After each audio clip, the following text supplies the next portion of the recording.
Karachi water and sewerage board کی labour front نے جہاں 25 سے زائد عہدیداروں کی علیحدگی کے بعد اپنی میٹنگوں کا سلسلہ تیز کر دیا ہے اور کارساز آفس میں ہونے والی میٹنگ میں بھی اہم فیصلے کیے گئے، جہاں چیئرمین ارشاد کامی، جنرل سیکرٹری عبدالقیوم اور دیگر عہدیداران موجود تھے۔ وہیں اس موقع پر جو نئے عہدیداروں کا انتخاب کیا گیا تھا ان سے باقاعدہ حلف لیا گیا اور یہ حلف برداری کی تقریب رہی اور چیئرمین ارشاد کامی نے عہدیداروں سے حلف لیا۔ سنیے تھوڑا سا انہی کی زبانی۔ بھرپور وفاداری اور دیانتداری کے ساتھ اور یونین کی پالیسیوں پر عمل درآمد کرتے ہوئے اس کی کامیابی کے لیے اپنا بھرپور کردار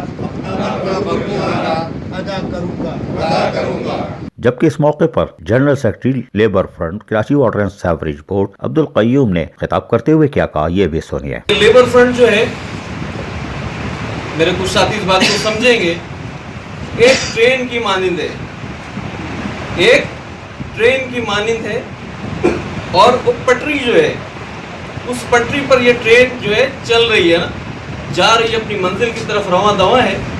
ٹرین میں سے لوگ چڑھتے بھی ہیں اور اترتے بھی ہیں، اس سے کوئی فرق نہیں پڑتا۔ پٹری جو ہے اس کو اپنی جگہ پہ قائم و دائم رہنا چاہیے، اور وہ پٹری اگر اپنی قائم و دائم ہے تو ٹرین اس پر چلتی رہے گی۔ اگر پٹری دائیں بائیں ہوئی تو سارا معاملہ خراب ہو جائے گا۔ تو یہ ٹرین انشاءاللہ اسی پٹری پر، لیبر فرنٹ کی پٹری پر چلتے ہوئے انشاءاللہ منزل کی طرف جو ہے گامزن ہے۔